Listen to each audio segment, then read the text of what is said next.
Friends, welcome to the part 11 of this playlist. We are looking at real question. This is the YouTube handle. You can search for 600 plus videos, certification contents around AWS, Google Cloud, Azure Cloud, Snowflake, and so on. If you have not yet subscribed, please do so. This will help you with certifications. Let us jump into the next question. See, your company has two divisions, one in the east and the other in the west. Now, you see this sub one. What does sub one contain? Sub one contains a app service. The name is app one, and they are using Active Directory. So this sub one, you see, there is one app one. It uses Active Directory for user authentication. Obviously, boss, Active Directory only many people use. Okay, and users from Contoso can authenticate to app one. So these guys, Contoso.com, they can authenticate. You need to recommend a solution to enable Fabricam. These guys, Fabricam, these guys also should be able to authenticate. So how to achieve it? You see this pass through authentication, why it is used. So suppose you have Active Directory on premises and Active Directory on Azure cloud also. Then you can decide if you want a pass through authentication. So let us see this documentation around this. So this is for hybrid cloud. You have on-prem, you have Azure cloud. So with the same credentials, you can sign into applications which are on-prem. With the same credentials, you can sign into applications which are Azure cloud-based. Process using Azure Active Directory, pass-through authentication, and seamless single sign-on capabilities. Azure AD can now validate securely your passwords against on-premises Active Directory, all without the need for expensive on-premises infrastructure, and automatically sign your users in while they're at work. So you saw what is the purpose of pass-through. So here, nobody is telling us there is on-prem and Azure. Both are on Azure only. Sub 1, sub 2, both are on Azure. So A is not a fit here. Now B is telling that use entitlement management. So what is entitlement management? See, this is exactly what we need in our question. It's like, you are staying, you have an apartment, and your neighbor also has an apartment, and now your neighbor wants access to your apartment. Okay. Similarly, other neighbors, there are 4 5 neighbors, they also want to come, they want to chit chat, relax, and so on. So if that is the case, then you will need to manage it, right? You will need to manage it. For example, you have Infosys complex. Now it is not only employees who are coming in, there are external people also who visit, maybe till the reception or till first floor, second floor, whatever. So what happens here is you need some sort of management solution that is called entitlement management. That means I can give you the entitlement to access my systems. I can give you the entitlement to access my systems. Did you hear it? So do not sleep, man, or do not lose your focus. Okay. So this is perfect. Active Directory has this feature of entitlement management to govern external users. Who are external users? Fabricam people are external users to Contoso. And where is the app one? App one is in East sub one here. So for sub one, app one, Fabricam users are external, and B would suffice. Now C is telling you configure assignments for Fabricam by using PIM. So PIM is called privileged identity management. So what is this?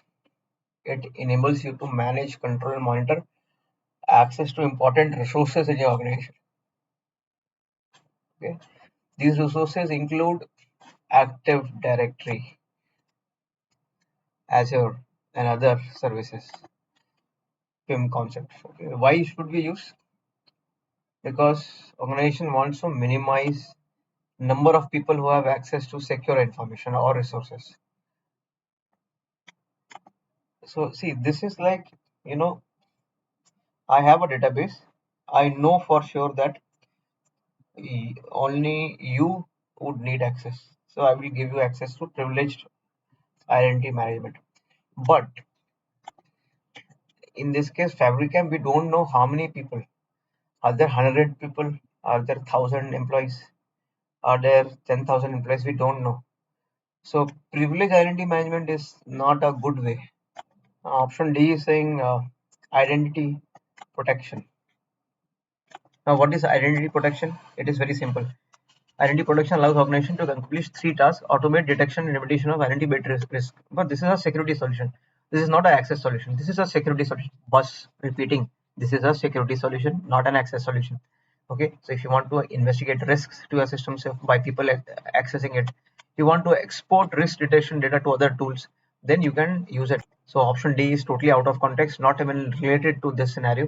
So this would be our final answer. We have to use entitlement management. Let us look at the next question. You have SQL Server, you want to move it to Azure. Where is SQL Server? SQL Server is in your on-premises. This is on-premises, and this is Azure Cloud. You have SQL Server here, you want to move it to Azure. Where you can move it to Azure? So now the options say database, elastic pools, managed instance, and blah blah blah blah. So now you are confused. Okay. So let us see anything else that tells what to use. So the important information we get here is this one: none of the databases will exceed 400 terabytes. That means I don't need elastic pools because my database size would remain constant. So I do not need elastic pools. We use elastic pools if we are not very sure we want some flexibility. The database sizes can be too large, too small, so on. Elastic pools basically help you scale multiple databases in Azure, and whether you want elasticity, that will give you elasticity. It is a simple, cost-effective solution managing multiple databases of varying and unpredictable user demands. But for us, we know we are able to predict it. Okay, the demands are able to predict, and we know the database size will not exceed 4 terabytes, 4 terabytes, 4 terabytes. That is why A is wrong. Now any other things like database single instances, do we need single instances? No, boss. Yeah, they are saying the largest database is currently 3 terabyte. None of the database, that means there are multiple database instances within single database will not work here, so this is wrong.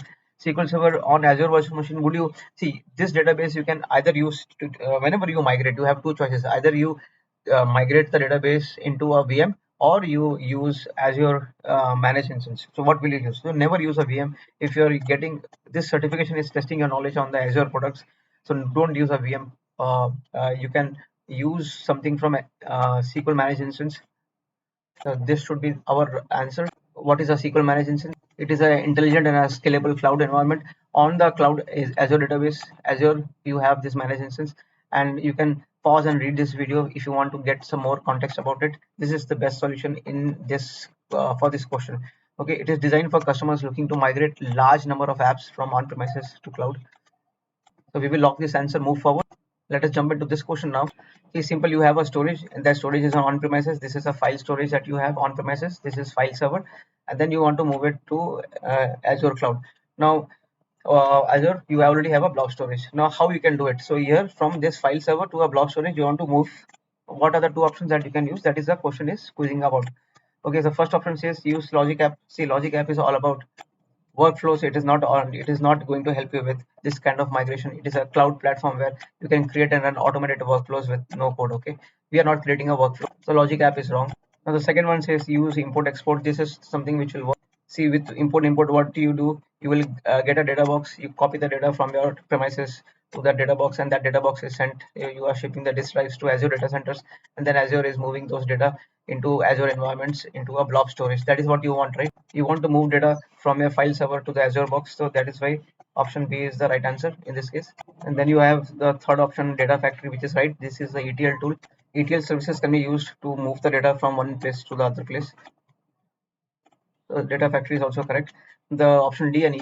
Option D is saying to use analysis services on premises. So what is an analysis service? See, because this is about data model and nothing else. It will not help you with migration of data. It is only about data models. That's why D is wrong. Then we are talking about Azure batch account. Azure batch, if you have a lot of data loads to happen, a series of jobs to run, then you use batch to sequence it. Otherwise, batch is not useful in this case. So this is our final answer. So friends, by now you must have already subscribed. If not, please do so. It will help us grow this channel as well as reach out to so many different audience and help you with certification. This is an important certification on Azure. And if you have already done AZ 900, do not pat your back because that certification is just a basic one. Nobody would applaud you for that. So please try to go for intermediate and advanced certifications. There is a link in the description. You can become a cloud kernel member. The free content plus the paid content together will help you clear certifications. This is the handle of this channel. There are 600 plus videos, 3000 plus questions on this channel. Happy reading.